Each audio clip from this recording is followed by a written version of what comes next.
Good morning, everyone.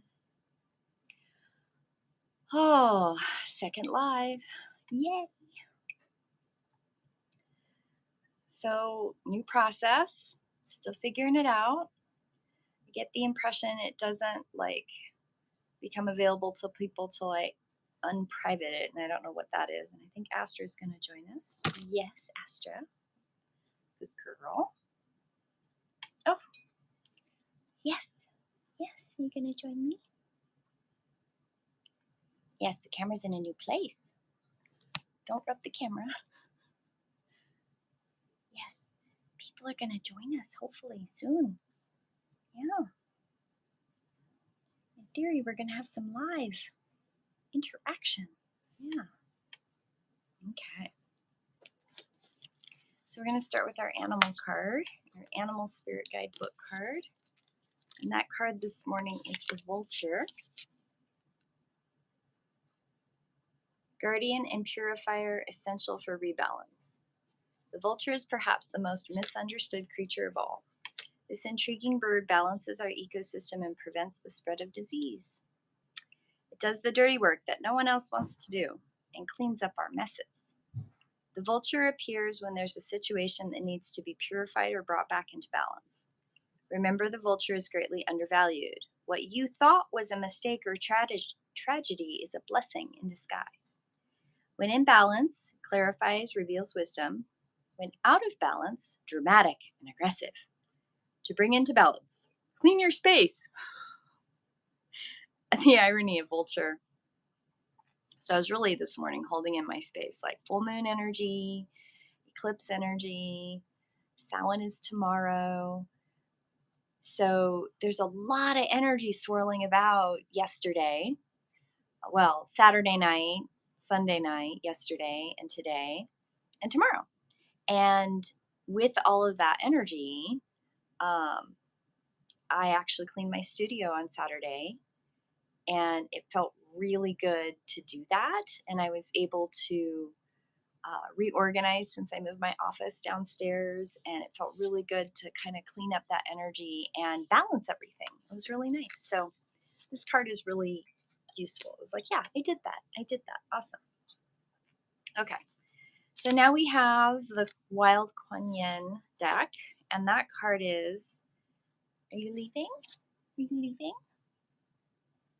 Are you going to go down? Are you leaving? Are you leaving? Do you want me to move that garbage can? Is that what's in your way? There you go. Do you want to get down now? And down she goes. Okay. 38. Surrender the sensitive sister. Be moved by the moon. Again, a card about the moon. Let's see if you can see that.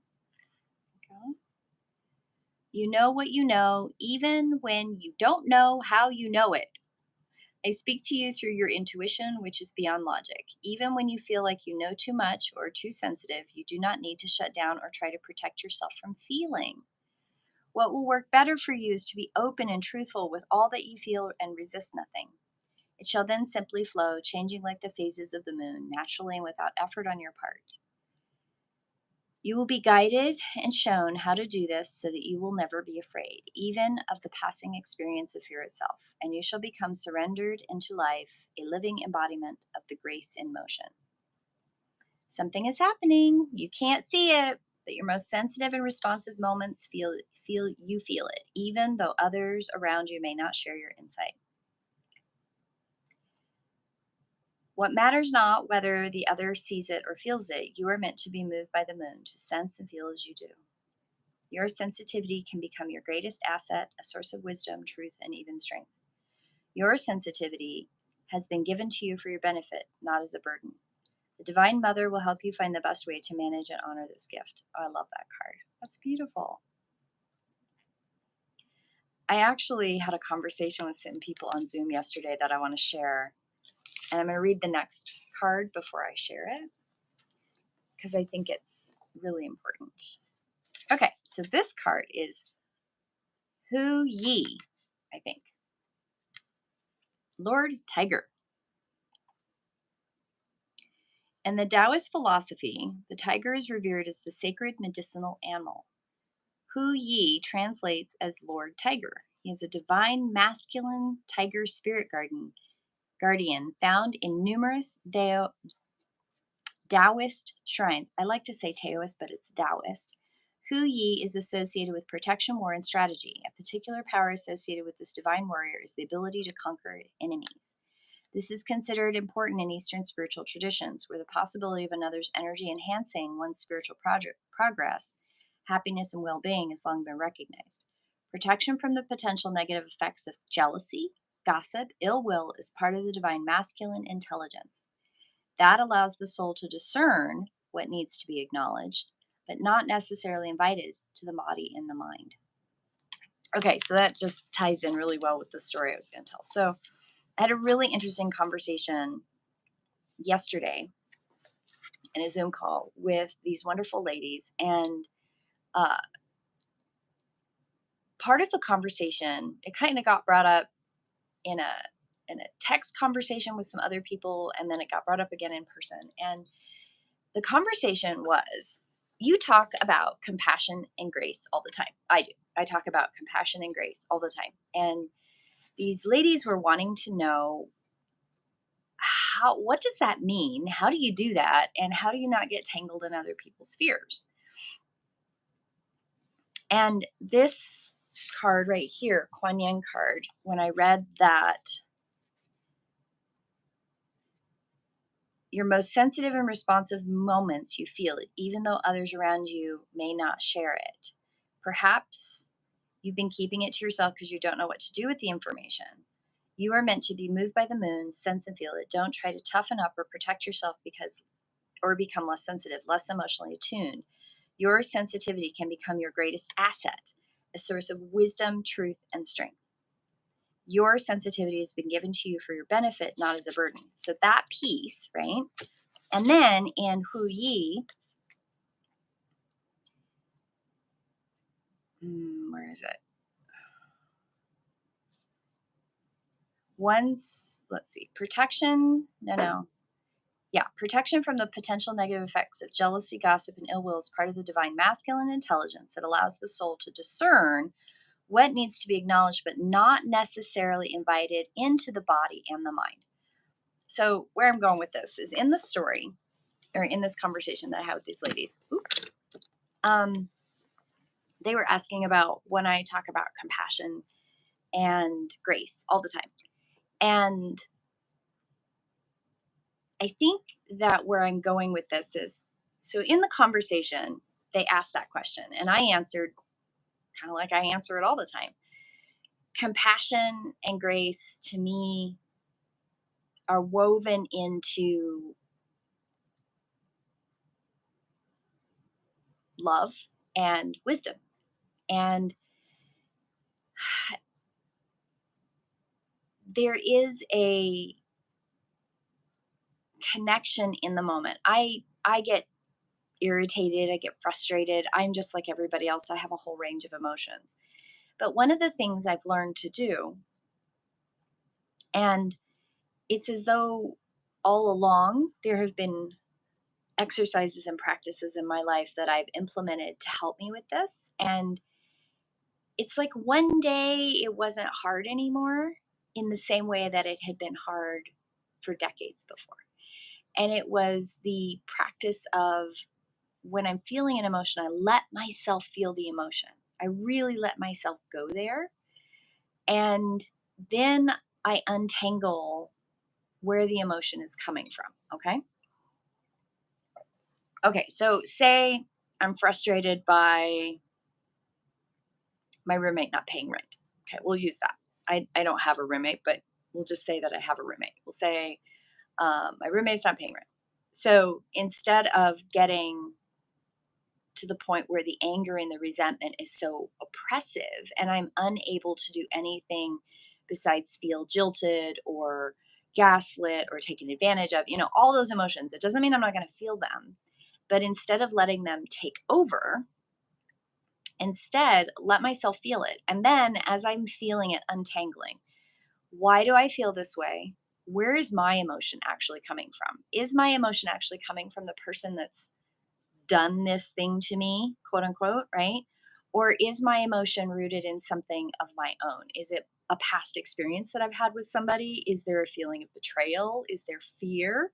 Is there fear that I'll lose my apartment, right? Like, I go to the absolute bottom of that emotion, and not in a way where it's a depressive swirly where you can't get out of it. I go to the bottom of it and I acknowledge and I say thank you to myself and my emotions and my past self and my future self. I say thank you. I give myself love. I say I love you. I know that you're hurting. I know that this is an anxious feeling. Where is it coming from? Give it a lot of love and light. I mean, sunshine, somebody said recently, and I can't remember where I saw it, but sunshine is the best disinfectant for darkness and bacteria, right? Sunshine is a UV ray light. It will clear out the infection and the ick. And it's the same thing with your emotions. When you're swirling in the darkness of your emotions, you have to give it sunlight. And each one of the emotions and where they come from is important. Like, just swirling about, going around and around and around that negative thought or that feeling without giving it light, without giving yourself resolution in peace, just keeps you swirling. So each time I have frustration, so say I'm frustrated about my roommate not paying rent, I have to go to the bottom of the well of those emotions and allow myself. I'm not worried about them in this circumstance. This is all about me. And it sounds selfish, but it's not. It's called self-care. And if I can go through each one of those emotions and I can say, I love you, I love my past self, it's okay to feel this way. You're a light entity. I'm going to throw light into this darkness. I forgive myself. I love myself. It's okay to feel these things. As I do that with each layer, I find that letting go of the resentment is so much easier. And I've followed a philosophy for many, many years about each person has the right to walk their path how they see fit. And so I hold on to that. And when I get to the bottom of that well, and I've forgiven myself and I've worked through it, and I'm not as angry and I'm not as resentful and I'm not as afraid, and I can be in a place of it's going to be okay because I know that we are quantumly connected. We are quantumly connected as spiritual entities. So, whatever the journey is, whatever the lesson is, it's going to be okay. One way or the other, it's going to be okay. It's going to be exactly the way I wrote it. The outcome, I wrote the potentialities in my blueprint. You wrote your potentialities in your blueprint. Whatever it is that my roommate's going through and not being able to pay rent, that's their journey. But once I get to the bottom of my angst and fear and anxiety and resentment, all those things that happen, what I do is I give myself grace and forgiveness for that whirly bit that I just experienced. And I say, you're forgiven and it's okay. And I give myself love, I give myself light, and I give myself the compassion and understanding that that was hard. And I acknowledge that the difficulty of that experience. And then I go to the person that may have caused the problem, quote unquote, right? Like, that interaction is a choice interaction between two people, two entities. And then I can come at, what do I need to say to my roommate to let them know that this still needs to be resolved? So I might do something like write a letter saying, I have have asked for rent now a couple times. I know that you may be going through a lot. I know you may be stressed, or just say I don't know what's going on because it hasn't been shared, and when I've asked, you've seemed irritated, and I want to give you the space to share what's bothering you and how can I help. But we do need to resolve this because rent is due next week. So like, how do you how do I open the conversation in a compassionate way where my resentments, my angers, and my frustrations are not at the top. Because when somebody's in crisis and when somebody's going through a lot of emotional stuff, they don't necessarily see any kind of resolution out of the problem. And when people are stuck in a whirly bit of karma, or they're stuck in trauma, or they're stuck in stress, or whatever it is, they can't necessarily see out of it. And if you have two people that are doing that, it just blows up. Everybody's seen that, right? Like, roommate gets kicked out, the other person's looking for another roommate, landlords are upset because rent's late. Uh, you know, there could be cascading problems. Both people might end up homeless. Like, and so when this discussion that I had with these ladies, I said, you know, compassion and grace I talk about a lot when dealing with other people, but I have to start that conversation with myself in each instance. So if I've gone into a situation, which I have before, I'm an ex-school teacher, I've gone into situations where kids are upset, parents are upset, it's a big conflagration waiting to just blow up in your face. I have to be calm. And being calm for years for me was just stuffing all of my emotions in and not dealing with them correctly. And then it would come out sideways later. So being calm is in the moment, forgiving that person. And I may not even be able to work through my emotions in that moment, but I can breathe through and I can go, okay, I'm getting upset. Good to know. I am anxious. Okay, that's good to know. I am afraid. It's okay to be afraid. And I go, okay, I know that. I'm okay with being afraid. I love me. I'm going to forgive myself later. But right now, I need to take all of that love and all of that light, and I need to allow that person to work through whatever they're working through at me. Because somehow in this blow up, I must be the safe person. That's why they're blowing up at me. And I know that's kind of a weird way of looking at it. I don't look at somebody finds me threatening. I look at somebody finds me safe enough to blow up at. That is not always the case, but I do look at it that way because if I can take all my love and all of my light, I'm not throwing it at the person. I'm not doing anything energetically that interferes with their choice and their free will. I don't give it to them. I give it to the space. I hold the space with compassion. I hold the space with grace, and I hold the space with love and wisdom and connection to Earth herself.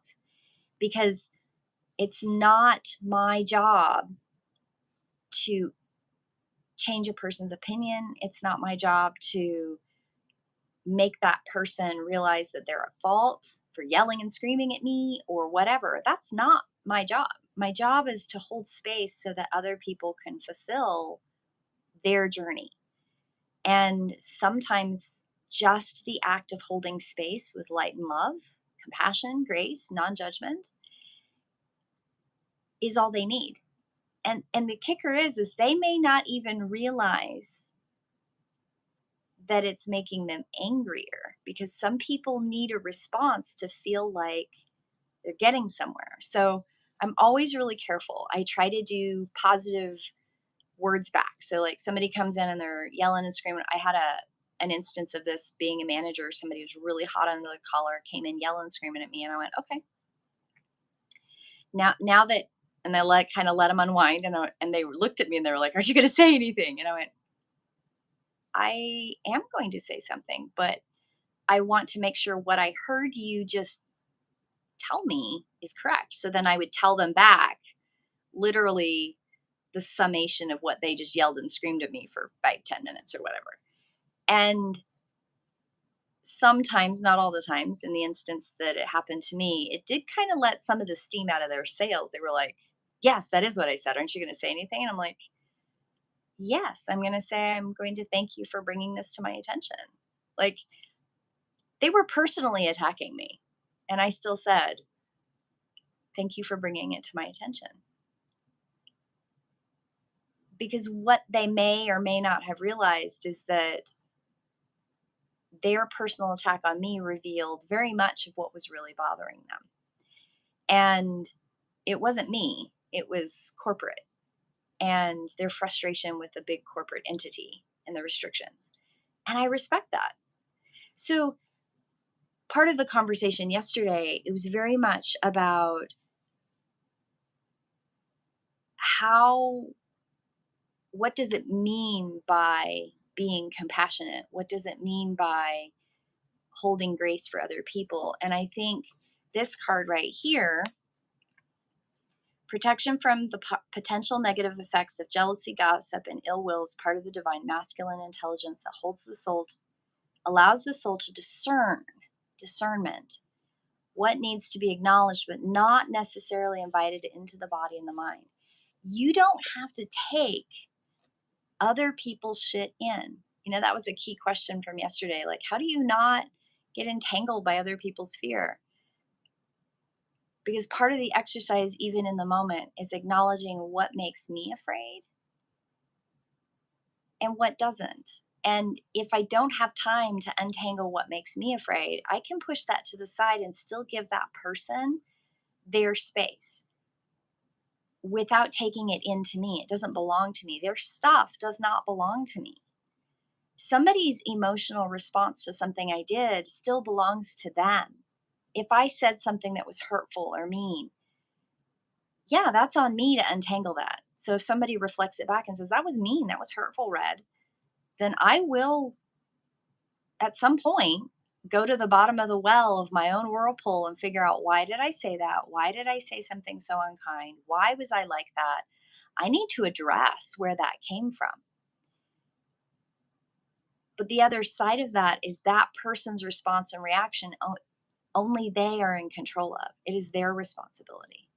So if I do say something mean, if I do say something unkind, and I wasn't even aware of it, and they don't tell me that it was mean or unkind, but they just blow up instead, I still need to honor their space for their responses to that. You can't take everything and you can't hold it all, and you can't own other people's responses to things. You can't own everybody else's guilt, shame, fear, struggles. You can only own your own. And I think part of that is the vulture card.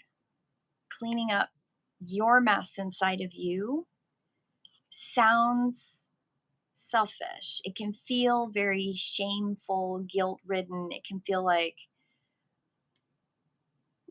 well, that's kind of, why are you only worried about you? I'm not only worried about me, ever. I care so much about everyone, and my care and my love for everyone goes so deep, and I'm going to tear up because it is a very deep feeling. But I also know that I cannot do my job. I cannot do what I'm here to do if I don't work on me.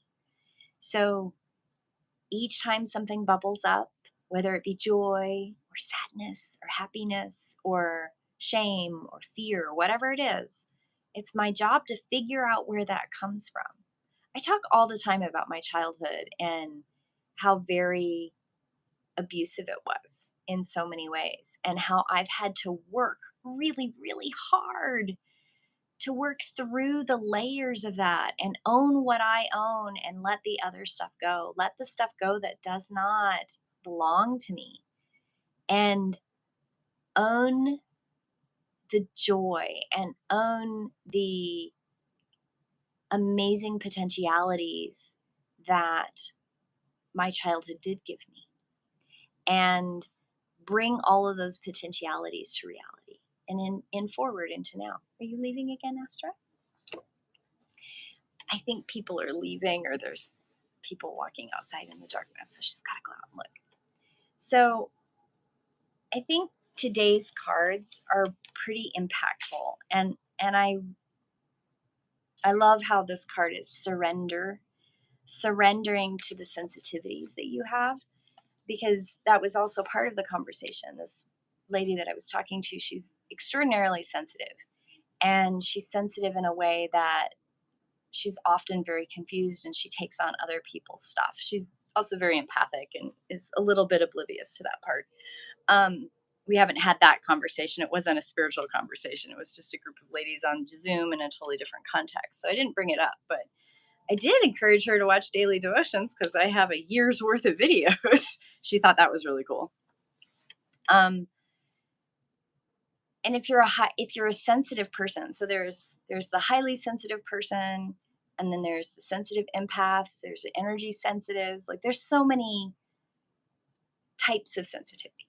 And something that came up yesterday as well, totally different conversation, totally different person, is that your natural number activation, the natural energy centers of your body give you a filter system, but whatever your gifts are is something different. So you can have maybe an empathic person who is filtering all of that empathy through natural number two, and natural number two's need for connection and need for being with people and having people show up authentically.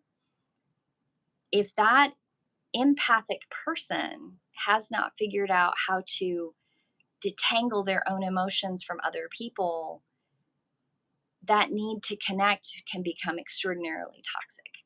And the person I was talking to is very, unfortunately, toxic, as in she takes on a lot of other people's stuff. And she has cancer of the stomach.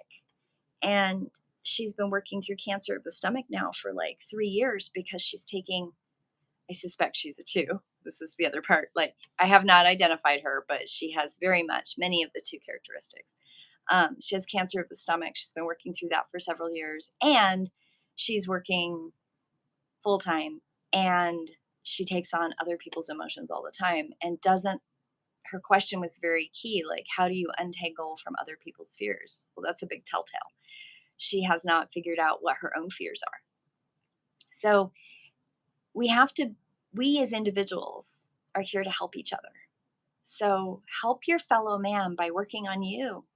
Help your fellow spiritual entities that are all walking around day to day next to you, and give them space to be themselves and work on you, work on your love and your grace and your compassion in each moment. And it won't be easy.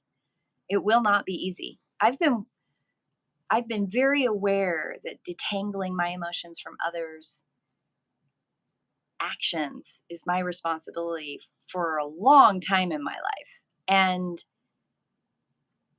I practiced it and practiced it and practiced it. And I had people tell me, like, oh my God, you're so patient. Where did you get that? I am not the most patient person. Or that person would really have just made me lose my temper. And I'm like, well, it doesn't mean I don't have feelings, but I'm going to deal with them later, not in this moment, until I could work on them in the moment, until I could be in that place. And I've had my own journey of being really sick with toxic mold, which, boy, that threw a big wrench in the ability to cope with my emotions because I didn't even know what my emotions were for a while. The journey is the lesson, and the lesson is part of the journey. And it's not easy. It's not easy. And some days are easier than others, and some moments are easier than others. And sometimes you have an encounter and you're like, whoa, that was so easy. And then the next one's 10 times harder. That's just part of it. But find your peace, find your bliss, find your place of peace. I'm going to take a couple deep breaths with you this morning. So breathe out. Take a breath in all the way from the bottom of your belly. Hold at the top. 1, 2, 3. Release. This time, breathe in through your nose. Hold at the top.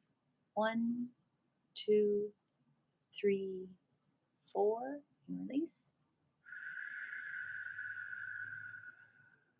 This time, breathe in through your nose and out through your nose. 1, 2, 3, 4.